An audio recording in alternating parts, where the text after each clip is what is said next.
Morning friends. To take English language, yes.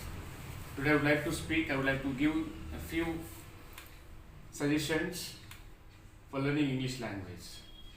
So here, to take English language, here we use English in two ways. When you are learning, when you are studying in your school or college, that's completely different. That is completely different. So we learn everything grammatically, but after once you complete your education, after generally we go for a spoken English, so which may not require grammar rules. Okay, fine. See, if you want to learn English grammatically, it will be very helpful to you. If you are learning spoken English, it means that here your knowledge is limited in English language, so you can use a certain phrases only. But if you learn English language grammatically, it will be very helpful to you. You can speak, you can become a fluent speaker. So here, when I started learning English language, so I began from the grammar. So and I became a English teacher also. In the process, I became English teacher. Yes. Here, how I learned English, how I became an English teacher. So it is typically different. So I learned everything from many books. I learned myself, I clarified, I got clarifications from seniors. Today, what I am, because of my hard work only. Okay. Here, I can proudly say that now I'll be a trainer for any spoken English aspirants. If you want to learn, so someone wants to learn English, so definitely I'll be a trainer. Yes. For English language, here tenses plays a major role. Tenses, okay, they play a major role. If you are thorough with English, if you are thorough with the tenses structures, you can frame sentences. For example, if you take a present tense, we have so many tenses. Totally 12 sentences are possible in English language. For example, I write, I am writing, I have written, I have been writing. I wrote, I was writing, I had written, I had been writing. I will write, I will be writing, I will have written, I will have been writing. Yes, total 12 sentences. If you have command over this 12 sentence, definitely you can become a fluent speaker here. Yes. So what is the difference? So how to use these tenses? I said I write, it means that it is a daily routine action for description. I do this action daily. For example, yes, if you take a present continuous tense, this is I am writing. It means my second sentence is I am writing. It means that I am doing that action now. The present progressive action. I have written, the recently completed. I have been writing. It is also perfect continuous tense. It means that the action has started in the past, now it is still going on. Yes, so then we use this structure. Here, I wrote, it is simple past tense, so for completed actions. I was writing, so what I was doing by this time yesterday. Yes, so the continuous, the progressive action in the past. Okay, fine. So I had written. So this is generally used in the combination of a simple past tense. Okay. For example, after I had written, you came. So it means that I had written first. This is the first completed action. If you have two completed action, we use this past perfect tense arrangement. So I had been writing. So the long action in the past tense. Okay. Fine. I will write the future actions. The future continuous tense. The actions which are progressive in the future. I will be writing. The actions which will be completed in the future, I will have written, I will have been written. The actions which are going to be going on in the future. Yes. So just like that, if you know the difference right here, if you are thorough with the tenses structures, so you can speak English fluently. Okay, fine. That is how I speak English. Okay, fine. Here, if you take after this concept, so we have certain topics in English language. After learning these tenses structures, so we can go with the parts of speech also. So these are also very, very important. It plays a little role, so no problem. Okay, When after these parts of speech, we have question tags. So these are also very helpful for communication. Okay. For example, you are listening to me, aren't you? So it is a confirmation, asking information, making confirmations, and then we use this question tags. So if you learn all these things in a grammatical way, the way of grammar, definitely it will be very helpful to you so that you can become a fluent speaker. Okay. The next one is, yes, active voice and passive voice. So here, active voice and passive voice. So we know that literally active and inactive forms. Passive form is nothing but inactive form.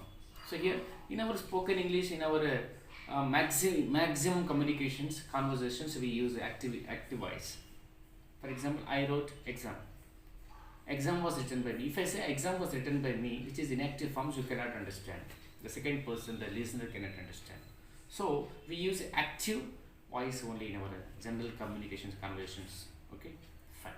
Here we see this is also important in a grammatically. If you take a grammar part, it is also, it plays an important role. So this active voice and passive voice is a direct indirect speech, reported speech. So it is also an important topic. If you take it is a exam point. Okay, fine. So for exam point, this active voice and passive voice are very helpful. Okay, even if you take a reported speech, it will be helpful in the conversations. For example, you are speaking to someone.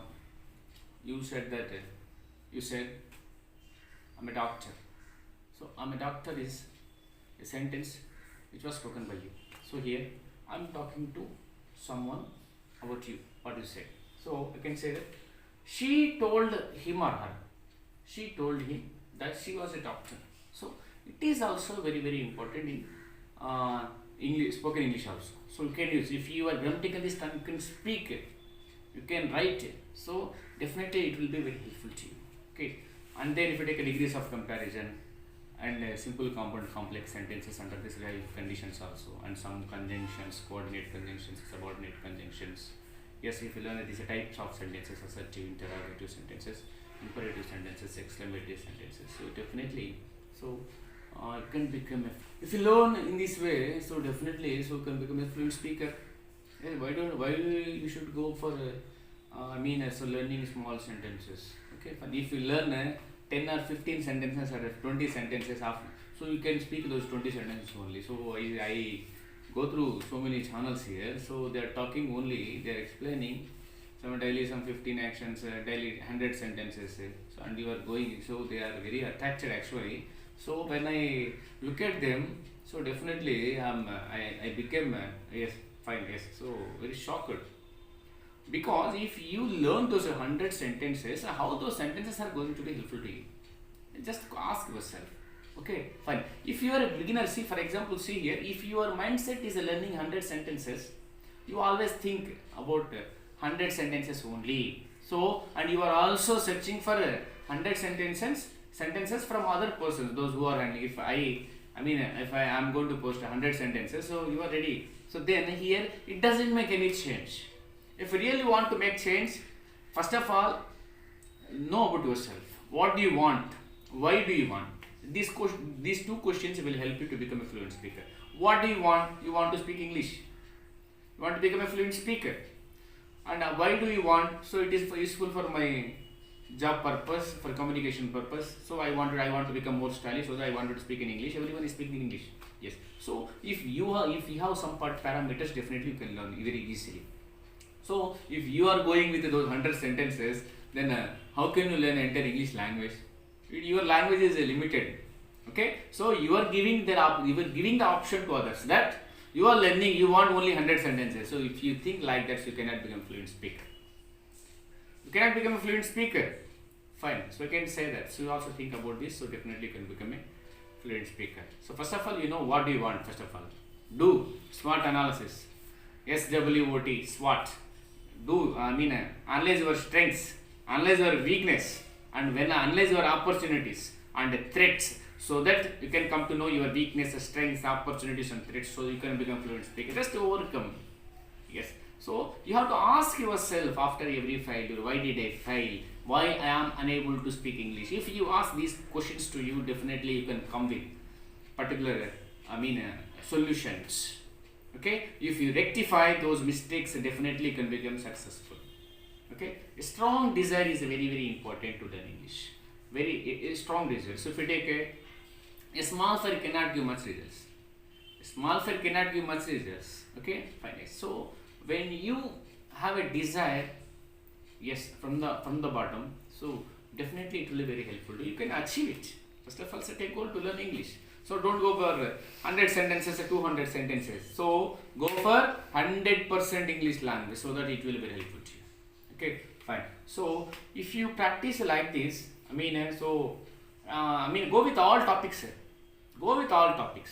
Learn from A. Don't go for R, S, 2. We have A to Z alphabet letters. Okay, we have 26 letters. You are selecting only one letter, so that you can write only that particular letter only. So it may not be helpful for your updation. Okay, if you want to update yourself, learn everything, man, so that you can become successful in your life. Okay, fine. So, and one more thing is, yes, so daily practice. How to practice it? So, for example, see, when I started learning this English language, basically I am a native of AP, Andhra Pradesh, Telugu language. Here, I also don't know English language, absolutely. Okay, fine. So then, when I came to know those tricks in English language, then I just started translations. Okay, whatever. So, for example, if I go to some markets, there is so many conversations the people generally do. Yes. So I myself change them into, translate them into English. When I started this practice, within a 1 month, I became a fluent speaker, and I came to know my mistakes, so that I now I'm not repeating, so I can speak fluently. Okay, fine. So just like that. So analyze yourself so that you can become a successful fluent speaker. Okay, fine. Thank you so much. Have a nice day. So I think it will be very helpful to you.